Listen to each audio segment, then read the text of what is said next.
कि मेरे मंत्री बनने के बाद कभी सीधे चर्चा नहीं हुई।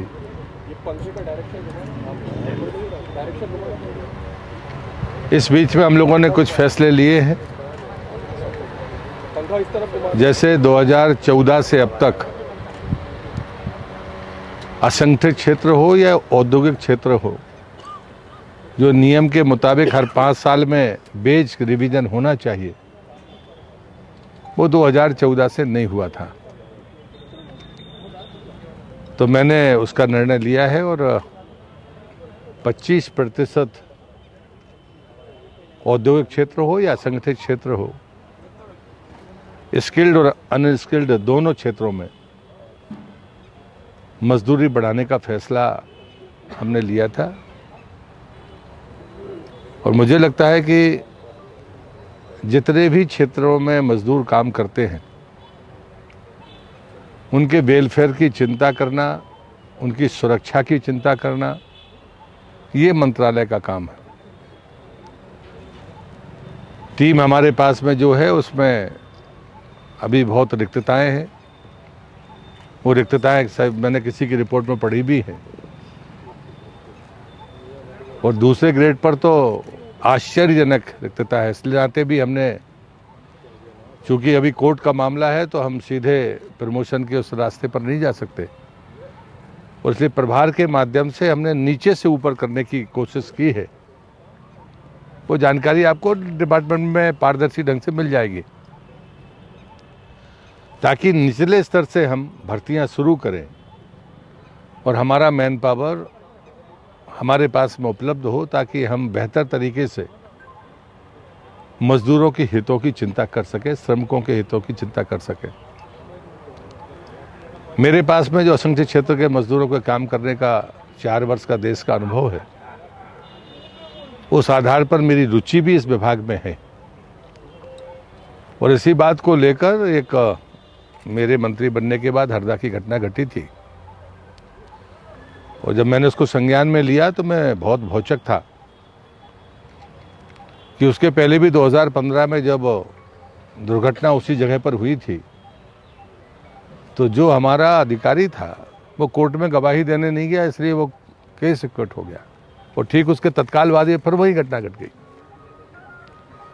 तो मैंने उस अधिकारी को तत्काल निलंबित किया था, और साथ में तय किया था कि हम इसे समय सीमा के भीतर चार्जशीट देकर, क्योंकि न्यायालय का जो स्ट्रक्चर है वो बहुत स्ट्रांग है, फिर भी चूंकि एक प्रशासनिक प्रक्रिया करनी चाहिए कि कोई न्यायालय में ना जाए कि सब हमको नहीं सुना गया, लेकिन उसमें भी जो विलंब हुआ है, कल मैंने उस पर भी कार्रवाई की है।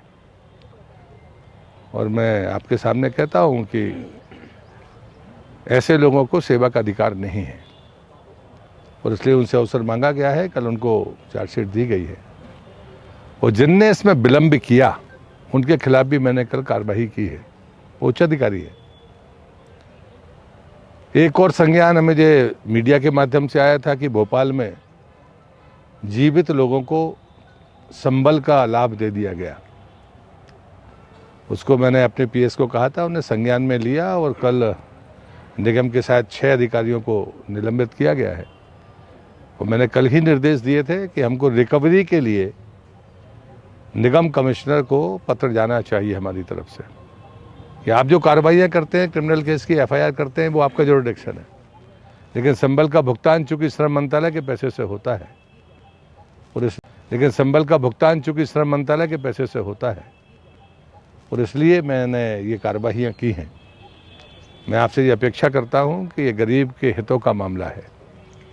कभी भी आपके तरफ से कोई समाचार छपेगा, मैं उसे सूचना के तौर पर लूँगा, शिकायत के रूप में नहीं लूँगा। ये अनुभव आपको भविष्य में भी आ जाएगा। आप मामले उठाएंगे, क्योंकि आप इस बीट को देखते हैं मंत्रालय की। तो मेरे पास में मैं कटिंग बुलाने की जो नियमित प्रक्रिया मेरी है, उसको और तेज करूँगा, ताकि मुझे सुबह मिल जाए। पहले मैं इनिशियली आपसे बात करूँगा, जिसका समाचार होगा या जिस जगह पर वो होगा, और उसके बाद हम तय करेंगे कि इस पर कार्रवाई क्या करनी है। मुझे लगता है कि आज इतना ही मुझे कहना है। आप सब भोजन पर आमंत्रित हैं। सर डॉक्टर गोविंद सिंह मिलने पहुंचे।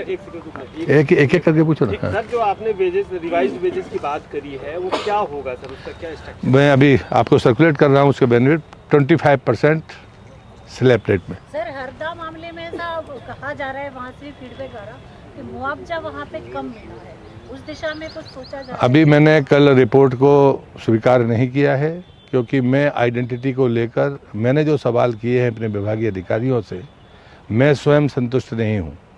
उसकी एक बात मैं आपको शेयर करता हूं। एक मिनट प्लीज।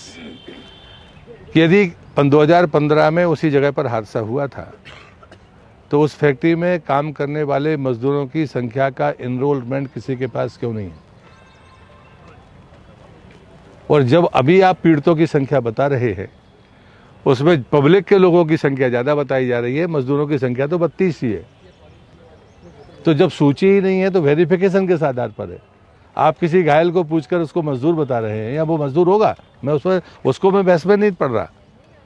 लेकिन अगर आपके पास में किसी इंडस्ट्री में काम करने वाले लोगों की सूची नहीं है तो उसके बाद आधार क्या होगा न्याय करने का? और इसलिए मुझे लगता है कि मैं खुद प्रथम दृष्टया मैंने उस रिपोर्ट को स्वीकार नहीं किया है। और मैंने कहा है कि यदि कोई पेपर वहाँ के डिस्ट्रिक्ट कलेक्टर के पास हो, हमारे विभाग के किसी के पास हो, क्योंकि 2015 में ठीक ऐसे इंसिडेंट हो चुका है, और उसके बाद भी अगर सूची उपलब्ध नहीं है तो हमको अपने मैकेनिज्म पर फिर से विचार करना पड़ेगा कि हम तरीका क्या अपनाएं। नंबर 1 वो निर्देश मैंने जारी किए। दूसरा, मैंने भोपाल वाले मामले में कहा है कि पंचनामा के बगैर भुगतान कैसे हो सकता है, तो हम उस प्रक्रिया को भी बदल रहे हैं। इसके बाद एक ये तो तरीका ठीक नहीं है भाई। इसके बाद इधर जाएगी ना। डॉक्टर गोविंद सिंह नरोत्तम मिश्रा से मिलने पहुंचे थे, जहां पर डॉक्टर गोविंद सिंह ने कहा है कि कांग्रेस पार्टी में उनको मैं इस पर ये नहीं मिला। आज प्लीज नहीं इसकी बात मुझे नहीं करनी। सर ये योजना है संबल योजना, आपने भोपाल का बताया, ये ऑल ओवर एमपी में भी है, राष्ट्रीय स्तर पर, तो ऐसे में क्या पूरी सब जगह की जांच होना चाहिए? नहीं जाने देखिए, हमें अपने जैसे हमने कहा कि आधार से जुड़कर ही पेमेंट होगा, तो दूसरे खाते में जहाँ पहुँचा वो किराए में। अगर आप पंचनामा बनाएंगे तो जवाबदेही उनकी भी होगी।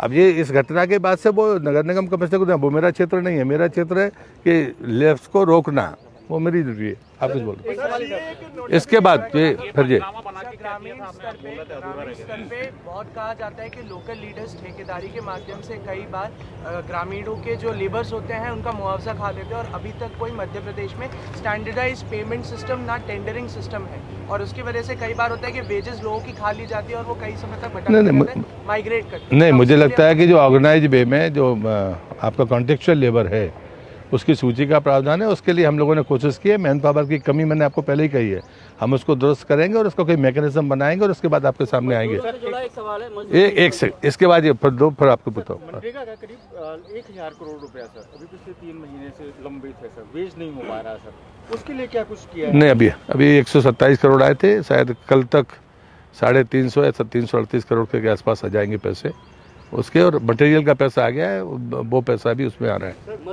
एक मिनट प्लीज, इसके बाद। हाँ सर, आपने असंगठित मजदूरों की बात की कि उनका पैसा बढ़ाया जाएगा, लेकिन एक और चीज़ जो सामने आती है कि आउटसोर्स पर भी काफ़ी लोग रखे जाते हैं, लेकिन उनको एक टाइम लिमिट के बाद निकाल दिया जाता है। आप कहें कि जो पेमेंट, देखिए अपन मैं दूसरी बात कहता हूँ, मैं उसमें काम किया है। हम जब बेच बढ़ाते हैं तो उसको अपने अधिकार मिल जाते हैं कि वो उसके लिए लड़ सकता है। अभी जब बेज आप नहीं बढ़ाते हैं तो उसको अधिकार ही नहीं मिलता है कि वो किस आधार पर लड़े। ये उसके लिए पैमाना है। मजदूरों से जुड़ा सवाल है कि मजदूरी जो मनरेगा के अंतर्गत जो मजदूरी मिलती है वो पूरे देश में सबसे कम मध्य प्रदेश में, और पिछले दोनों जो बैठक हुई थी उसमें ये कहा था कि हमने प्रस्ताव केंद्र सरकार को भेजा है कि मजदूरी बढ़ाई जाए। इसके 2 साल पहले भी एक प्रस्ताव केंद्र को गया था, अब क्या अपडेट है कि क्या इसके बढ़ने का आधार तो बढ़ गया। बढ़ेगी? सीए का नोटिफिकेशन जब जारी हुआ है तो अब कांग्रेस विरोध कर रही है कि हम आंदोलन भी करेंगे सुप्रीम कोर्ट। मतलब श्रम विभाग का मामला समाप्त, अब पॉलिटिकल बात शुरू हो गई है। नमस्कार। हाँ, बताओ।